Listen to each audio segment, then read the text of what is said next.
changes or amendments that they would like to see to them, and if not, may I have a motion to accept these? I'll make a motion to accept. Okay, and a second. Okay, all in favor? Aye. All opposed? Okay, and public comment. So is there anybody who would like to speak tonight? Okay, so we'll go on to the receipts. There were no receipts for March of 2019. I do have a question though. So did we ever get a key to the box for the disc golf? It's It's just in there, so we would just go there, okay. And so disbursements, and we have one to Shauna Meyer, which is the last of the natural survey, and then lumber for the steps and for the improvement to the bleachers, and then the soccer nets, which were purchased a couple months ago, but that disbursement just came in, and as well as the grill for Marcus Park. And so, Mary, help me out here. Do we need a motion to accept these, or okay? If everybody agrees on that, we do need to do a roll call. It sounds like. I'll make a motion on it. Got to accept it. Yeah, I'll second. Okay. Roll call. So if you want to go ahead and start. Say yes. Yes. And Yes. yes. Yes. Yes. Okay. So we will pay those. On to unfinished business. We're really just here to acknowledge that the 2019-2020 budget that we submitted has been accepted by the Board of Trustees. There were two changes. They did not choose to fund the entirety of sports and shorts, and they did not choose to fund the full amount of the playground that we asked for, and they split both of those in half. Otherwise, they accepted our budget as presented. What were the objections to the sports and shorts? It was pretty much the same as it's always been, that they felt that, the most that we ever got was like 12 kids. And, it's the same argument that last year. So they were willing to do half of the 3,000. But our argument was that would take those kids out of this park, which we wanted to have them here. Yeah. Well, they've got more than 12 kids though. Well, and that's, I think, was one of the issues, is that we were going from historical hearsay to actual data. So it's on the agenda a little bit farther down where we can discuss it, and so hopefully we'll be able to gather some data and be able to have them fund that next year in its entirety. Okay. So on to the second, then the potential work session. I'm thinking, and I think we are hopefully all in agreement on this, is that we have so many things that are happening this spring that if we could have a work session in April and get some more of these things done and underway by summer. And so I wanted to throw out for the thoughts of the rest of the commission as to if you would be willing to have a work session this month at some point. I'm all for it. Any objections? No? So it might be easier if we just, I don't know if we need a motion to have a work session. Mary, do we need a motion to have a work session? Okay. And then we could through email maybe set the date when everybody can look at their calendars. Okay. I may be out of town the whole week after Easter. Okay.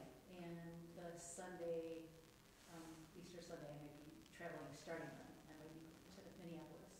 So if in the next couple of days we could land on a date, then it can be published as to the 18 hours, ensuring that we have that in advance. So if anybody would like to make a motion that we will have a work session this month? I make a motion we have a work session in I'll April. And a second, okay. All in favor? Aye. Anybody opposed?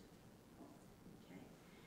The informational mailing to the residents, now we can actually, if you would like, we can defer that to the work session. Hopefully what we were going to be gleaning from this topic on unfinished business was just to say, what do we want to communicate in that first letter? And based on that, then if we could divide it, and maybe each of us write the little blurb, probably, in fact, when we looked at pricing for getting those printed, we did find out that they were too busy at community college, but Instaprint was very, very economical. They were like pennies a sheet. And also they are aware of how to mail them out, how to group them into bundles of 100. We can bring them to the Montague Post Office. They go by zip code and by mail routes, and we'll get them out. So should we go ahead and defer the topics to our work session, or would you like to discuss what topics you would prefer to have in that newsletter? We can have it, we can all think about it, whatever blurb we want to do, you know, on our own, remember the ideas. And Is everybody okay with that, that we just defer that? Can I just mention I something? think it's a better way to go, until we go out there and take a good assessment ourselves of what's out there in the park. Yeah. Then we'll know more about what to put in that letter too. We don't want to communicate something we don't know about. Yeah, that's right. Well, that would be silly. Yeah, get ourselves jammed up here. I just wanted to mention, and I don't know if Marshall has mentioned anything to you about possibly putting something in an e-news about the disc golf course. We've got a lot of phone calls and a lot of questions. I've directed them to the email that you have, so you guys can answer the questions. Okay. I've just told them what you voted on, but I'm not getting into the details with people. Okay. But there's been a lot of questions, so it was recommended that maybe a special e-news go out so that they can have the details.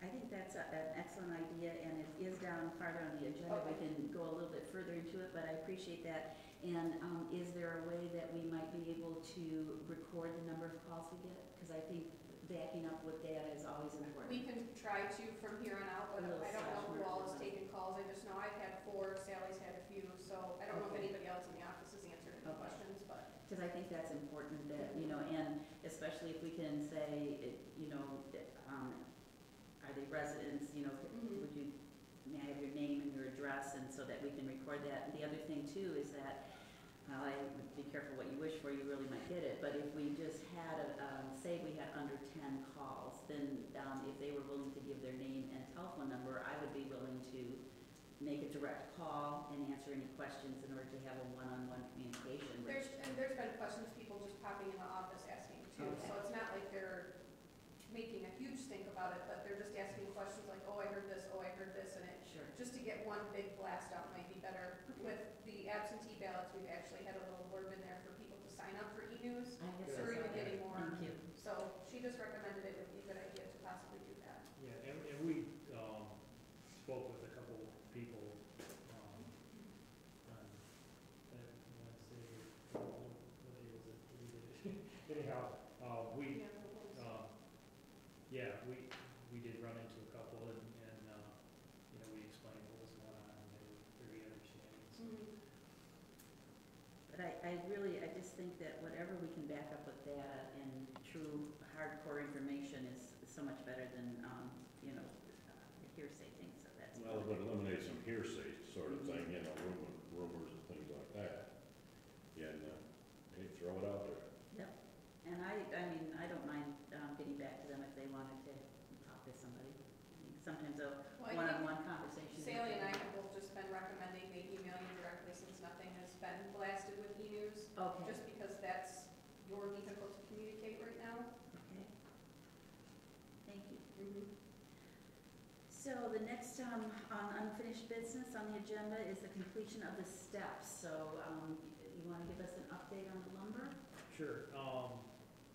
I accepted the delivery of the lumber on Thursday, and they were a little bit short on the spindles, but we've got plenty to get started. They'll complete when they restock, they'll deliver the remaining pieces, but we got the majority of it, and whenever we can get started on that. I do want to complete the fence topping, you know, then we'll get started on the steps. It's something else too, well, just making sure that what they delivered is what we were charged for, that we weren't charged for things that we didn't. No, I counted everything and Okay. checked it off, and we were exactly short the number that I thought we were, and it matched the number that he had on his delivery sheet, so we were on. And something that is just kind of going along with this, as far as the completion of the steps and the bleachers, and I'd like to throw out for our commissioners to give me some input on, is that I feel that as commissioners, there's certain things within, even though we truly don't have job descriptions, I feel that there's certain things that are within our purview to do, writing grants, getting quotes, all of the things that, doing budgets, minutes and all of those things. I think there's things that are outside of our purview and that fall under the auspice of volunteerism, which I think is wonderful. But I think as commissioners, we should track the amount of hours that we do physical labor out there. And the reason that I'm saying that is that for the 2020 budget, if we are racking up hours after hours after hours of doing physical labor, the next commission may not be willing to do that. And then that means when we put the budget in next year, we would potentially need to ask for more support from maintenance. So that if we find out that, you know, that at the end of the year, there's been 200 hours worth of physical work that the commissioners have physically been doing, then that would be something that, you know, because it's not one of the auspices that you have to physically be able to swing a hammer in order to be elected to the board of, you know, or the Parks and Recreation. The other thing is that I'd like to, if we can go back and be able to just keep track of volunteers so that we can make sure that we recognize and thank them for the work that they do above and beyond. Because again, volunteers are like grants. They thank you very much if they come. We appreciate it, but it's not something that is within the job description of a resident of Fruitland Township that they must also be here to put the physical labor in as well as